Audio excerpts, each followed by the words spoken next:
Hi, Mark here, trust you're well.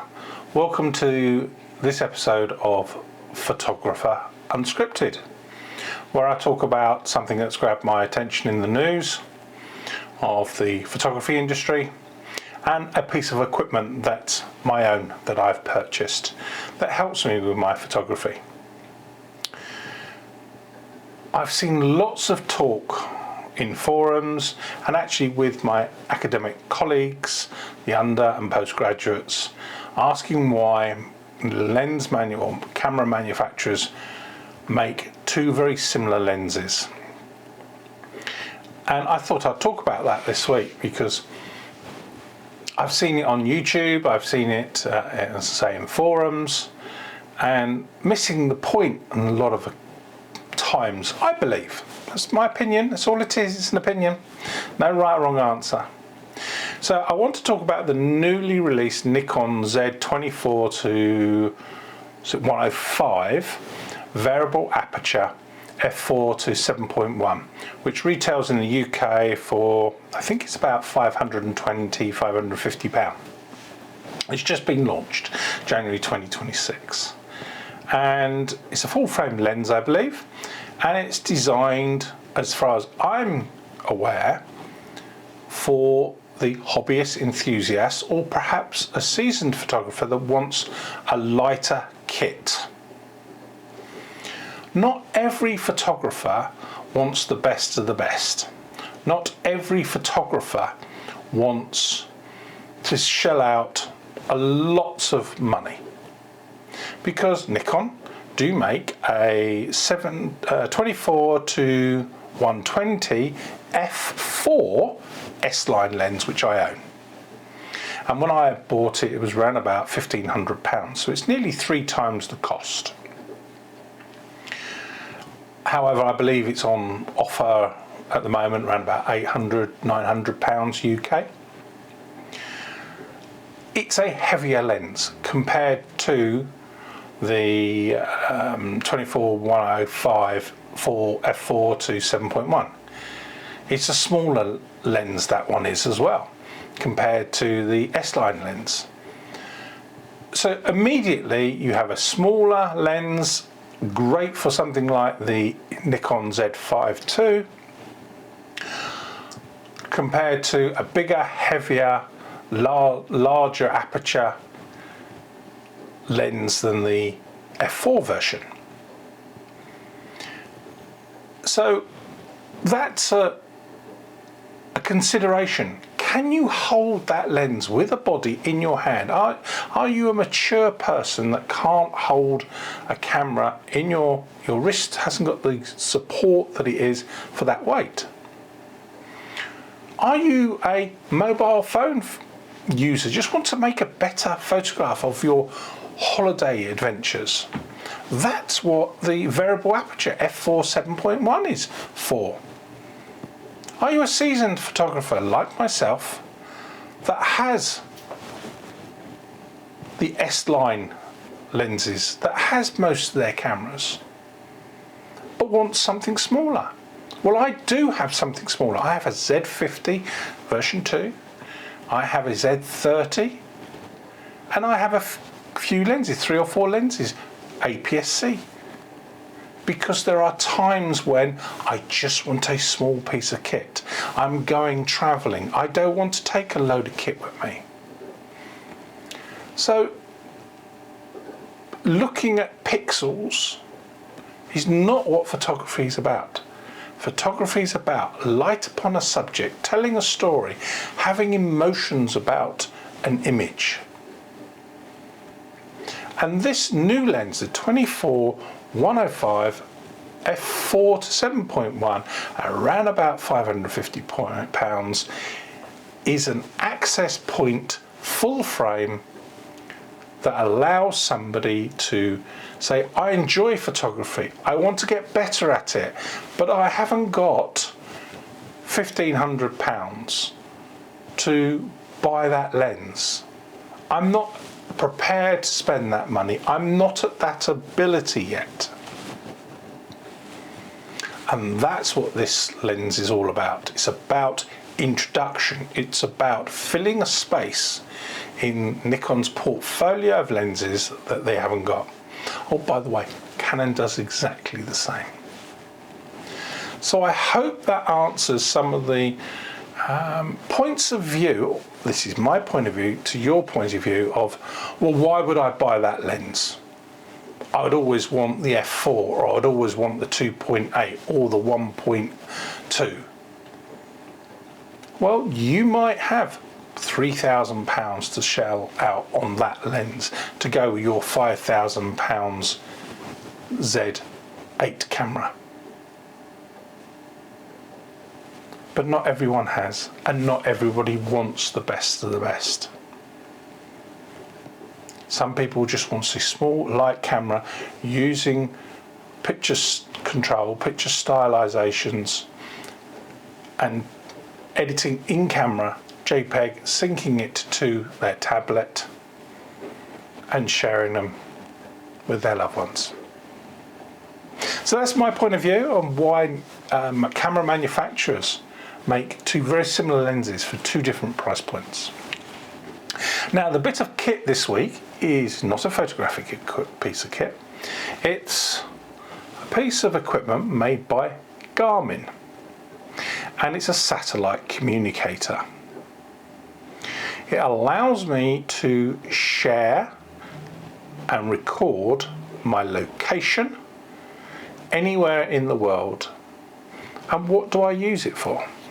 Well, location when I take the photograph, or I record an audio clip, or I make a video, is really important as evidence in my academic studies. A lot of cameras have GPS, but not all cameras.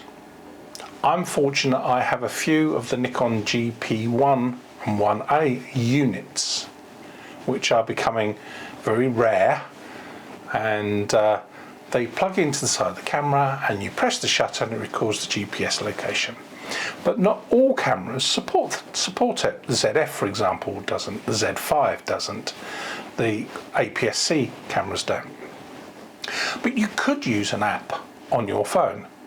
Geotag Photo 2, put a link in the description. It's a brilliant app. It can record your location every few seconds, every few minutes, or constantly. So you have what they call a GPX. It's a trail of where you're walking.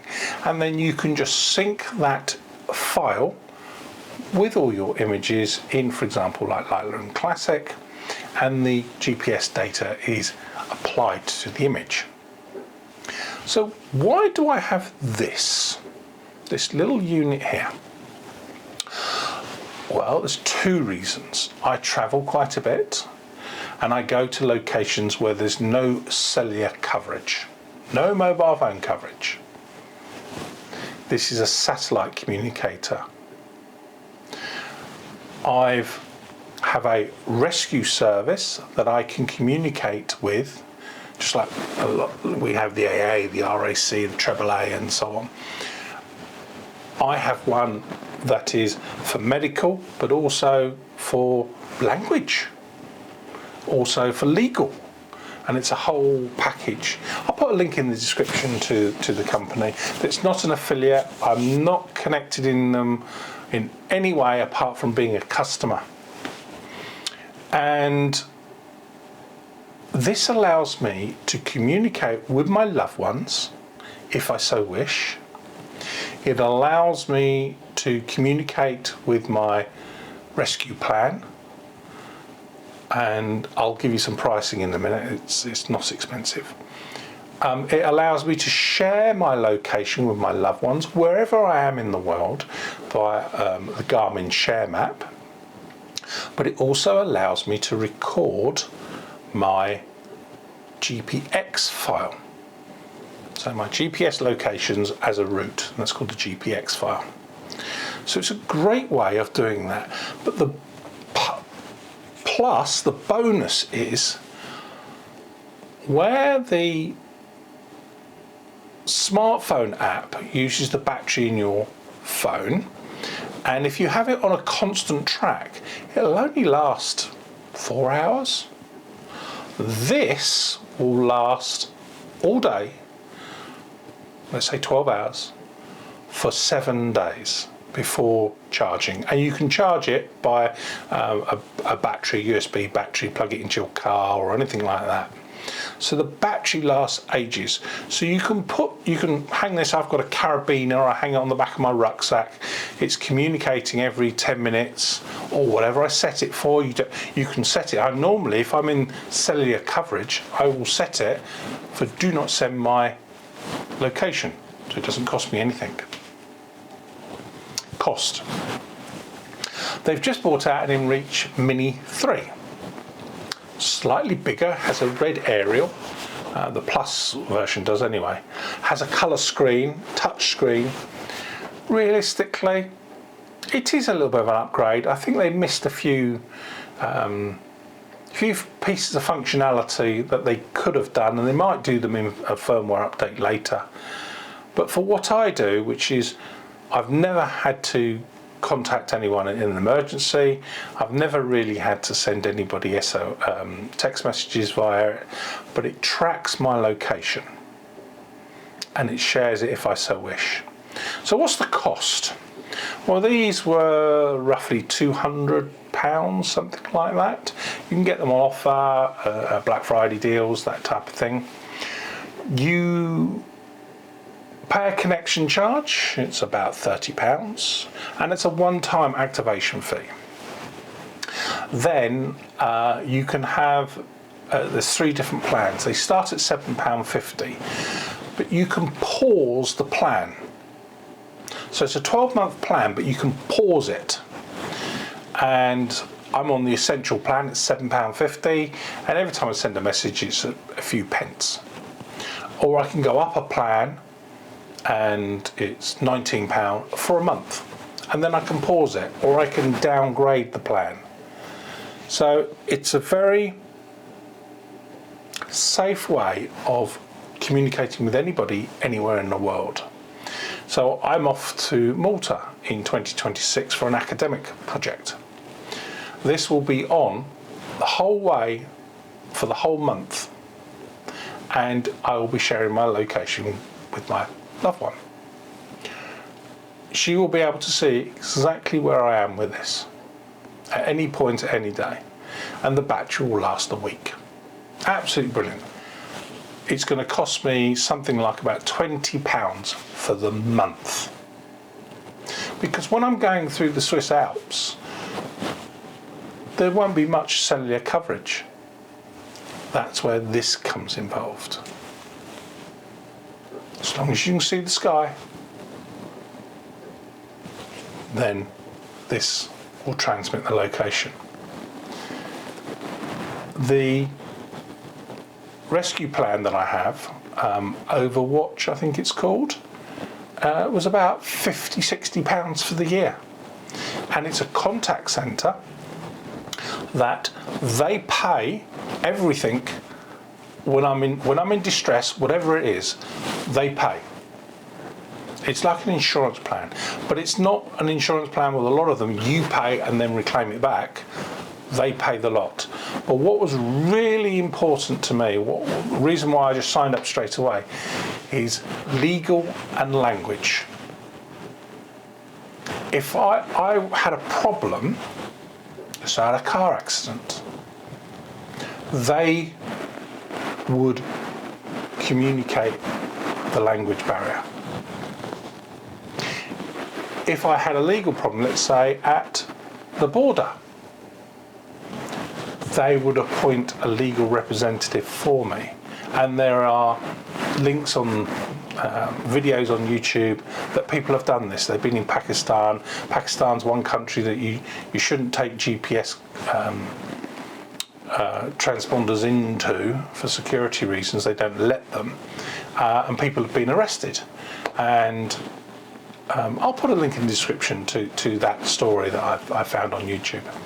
But it's a great plan. Overwatch, it's about £50–60 a year per person. They do a family plan where it's all the medical, it's all the help, it's all the assistance, it's repatriation, everything. They pay for it, 24-hour contact centre, and you can link it to your device. There's an app that goes on your phone. I believe there's an app coming out for the watch, and I believe, I will stand corrected, that the app for the watch is going to work with the fall detection. So there was a very sad story in the Cape Wrath Trail in the northwest of Scotland, which I absolutely love. It's one of the hardest trails in Europe. It's an adventure. I'd really recommend anybody that loves exploring themselves and space and place to go and explore. It's 240 miles. And there's certain sections of it, there's no sign of human beings at all. It's absolutely wonderful. And a mature gentleman fell over in a burn, a small stream, and he had an Inreach with him. But the issue was he fell over and banged his head, knocked himself unconscious, I believe, and couldn't press the SOS button. Well, with the, I think it's Overwatch, with their service, when they bring out the app, because I don't think it's out yet in 2026 January, when they bring out for the watch app, I believe, this is from the questions I've asked, it will know that you've fallen over and not responded. It'll activate the app. So it will send, because the new Ultra 3 is satellite compatible, it will send a help beacon, a message to them with your location. So that's another reason why. That's £50 a year, absolutely brilliant. £50-60 a year it was. I think it's about £80 for a family of 5 or 6. These are about 200. Well worth every single penny if you go out exploring. You can pause your subscription, £7.50 a month. Again, I have bought this. This is mine. I pay for the subscription. These are my words in my use of these, and I would not go anywhere without this. I hope this Photographer Unscripted has been of interest for you today. If you've got a question, leave it in the comments. I'll get back to you as soon as I can. And I hope you can join me on my next episode. Happy photography.